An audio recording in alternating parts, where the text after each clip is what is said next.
Hi friends, so today I am going to take you through the beautiful 5-star island of Malediven by the very talented Corinna.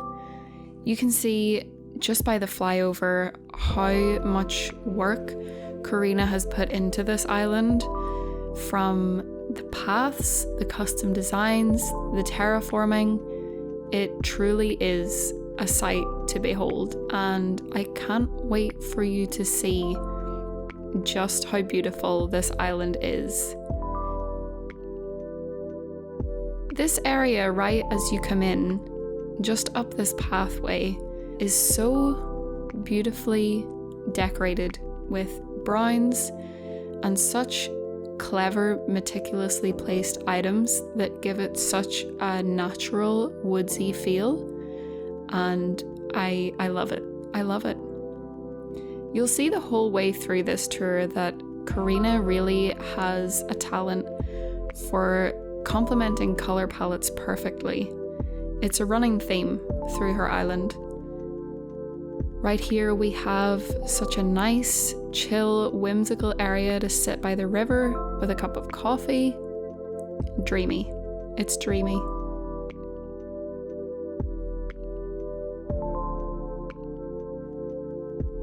So as we follow along this sort of overgrown forest path, which I love, the mushroom items are by far my favorite in the game, and Corinna has slotted them in so perfectly here.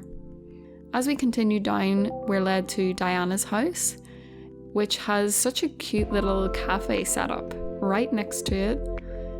One thing I noticed about Corinna's island is that even the feel of her villagers' houses match her aesthetic perfectly, which is so impressive and such dedication.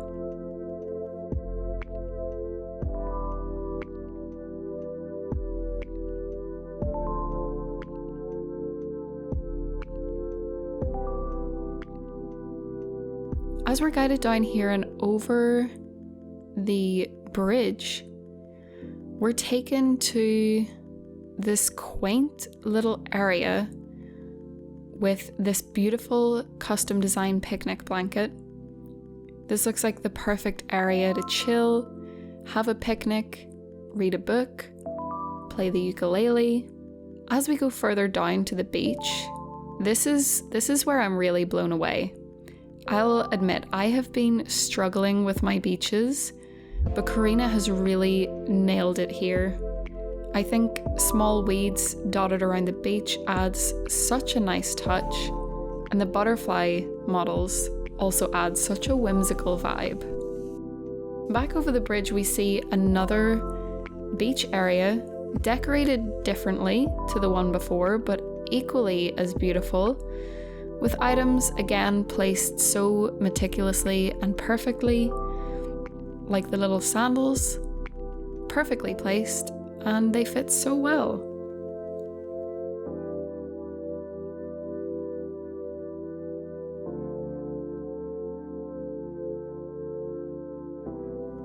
Over here, the theme continues, a perfect chill spot for two people. The fruit-infused water DIY is such a nice touch on the beach. I would very, very happily spend a day in this spot in real life, just chilling with a glass of fruit-infused water. Dreamy. It's what dreams are made of. Over here we can see Corinna has actually taken the time to decorate her pier. It's a perfect little fishing spot, which is so clever and so nice.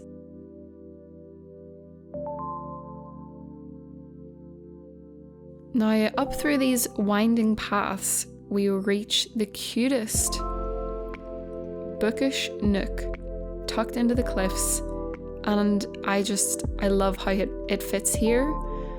The custom design on the sign that says book club, the tiny library, it's all just adorable.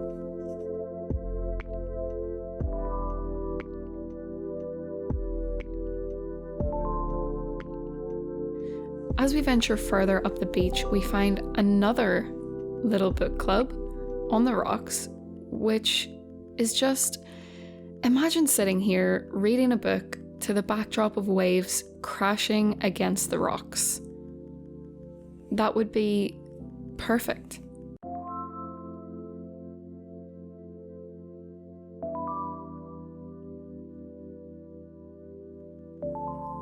Now, as we venture even further, we arrive at the top of the beach with this area, this beautiful area, full of instruments. It almost has an island wedding feel to it, which I love.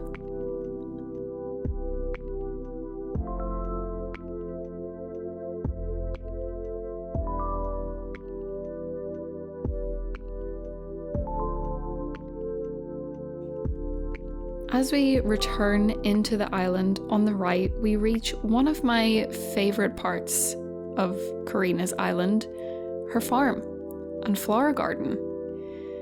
She has constructed this wonderful greenhouse at the back, which just looks fantastic. We come down here to a beautiful patch of hyacinths, the purple, which are my favourite flower in the game because they look like lavender.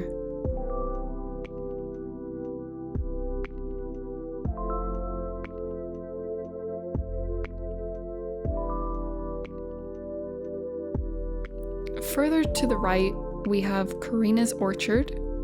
The addition of the shovel tool is such a nice little touch. It gives it that little touch of realism.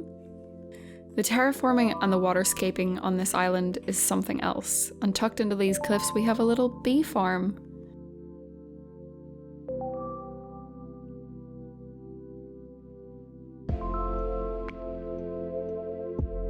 As we venture down, we arrive at a more residential area with villagers' houses dotted in their own little spaces. The custom designed decking is amazing and so realistic. Custom design creators are so talented.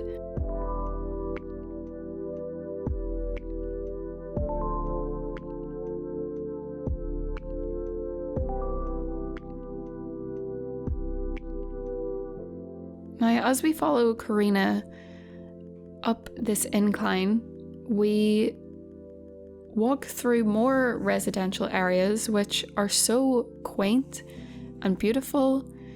Again, the villagers' houses tie in so nicely with the aesthetic of her island. And even further north, we have this gorgeous, almost artist retreat area, which I absolutely adore. You can sit here, paint, and watch the world go by right on the cliffside, which is just beautiful.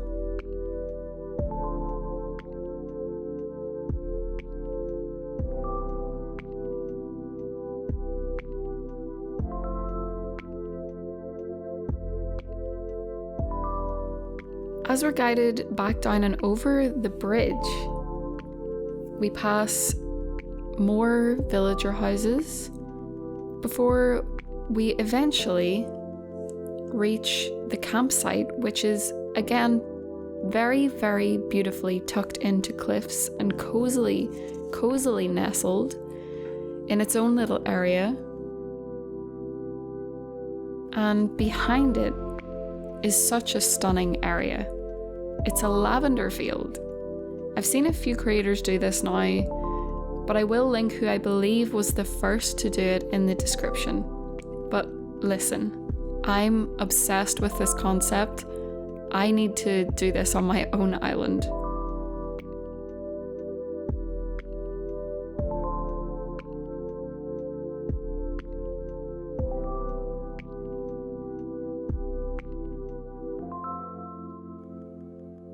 As we make our way back through these beautiful, overgrown winding paths, over the bridge and back through this beautiful area, we eventually reach Corinna's North Beach, which is situated beyond just another bridge and across some stepping stones.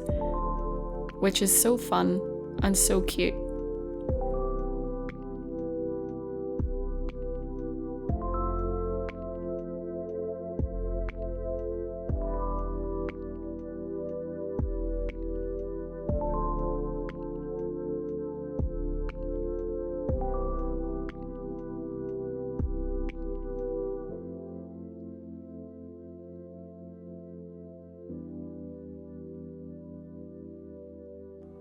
Then, as we're guided up this incline, we stumble upon a little Starbucks area, and the color scheme here is absolutely perfect. Over here, we have a lovely area for this villager's house. They have a ton of private space and even their own little garden. Again, the addition of the shovel tool is such a perfect touch there. I really love it. Back down the incline, we follow Corinna through more beautiful residential areas with their own spaces and their own personal touches to each one. Before we reach her East Beach, which has this adorable picnic blanket and even a perfect spot for stargazing.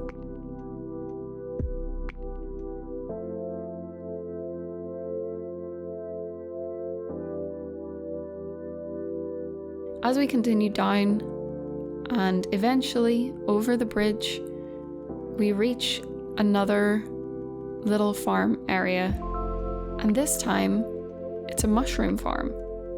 And I am truly obsessed with this. What a lovely way to make use of the mushrooms. It's so creative, it's so cute, and very, very cottagecore.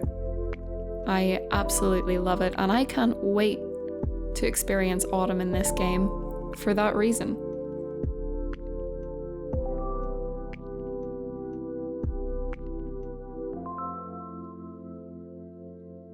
Continuing further down, we follow Corinna through more winding paths and the perfect placement of the rusted jail bars, which makes for a beautiful aesthetic.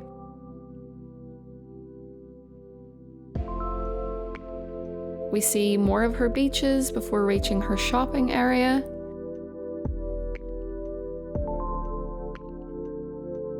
The mannequins placed outside the Able sisters is a gorgeous touch.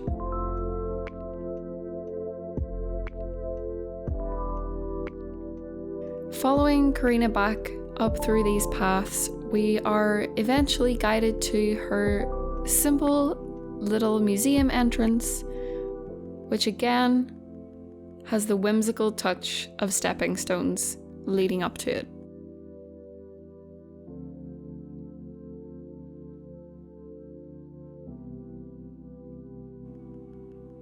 Now, if we continue along this path and over to the right, we arrive at my favourite area on Corinna's island. It's her bakery. Look at this. This is just stunning, and what a cute idea. Again, the color scheme is perfect, the custom design is beautiful, it's amazing, and it has given me a lot of inspiration. Further along, we finally reach Corinna's house, and trust me when I say, you're in for a treat with these interiors.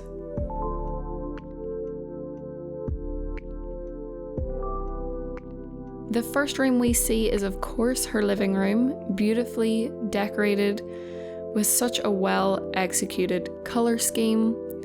And let's just get a 360 view of this room so you can see all of the little details that she has placed in this room.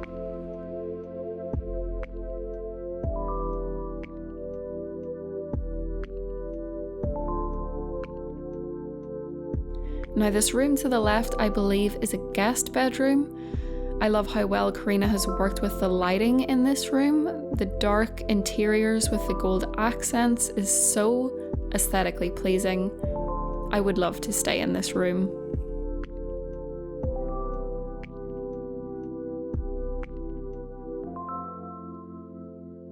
Corinna's back room is like a beautiful, dainty walk-in closet slash dressmaking room, which is such a wonderful idea. The accessories hanging on the walls really helps to tie it all in.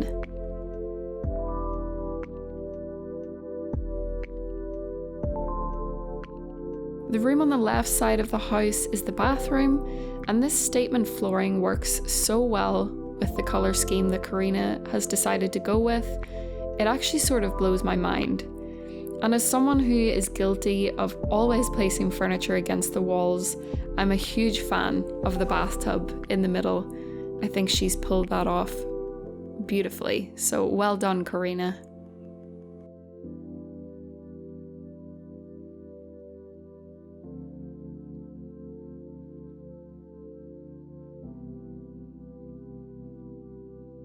Upstairs we have Corinna's kitchen area, and I am struggling to even put into words how much I love how she's used this huge space that almost feels intimidating to fill. She's got the kitchen on one side, the seating area on the other, and it just works beautifully.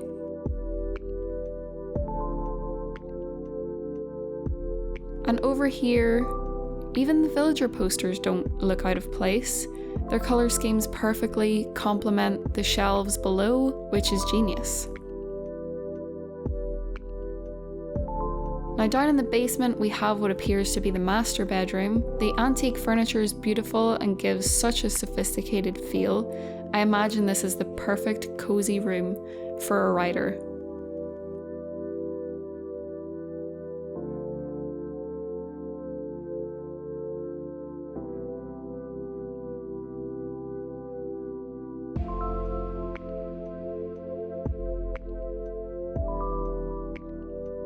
So that concludes Corinna's house tour.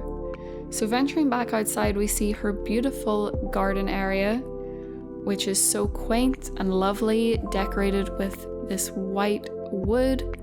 Sitting here on the rocking chair, I can just imagine coming out here with your morning cup of coffee and just watching the world go by.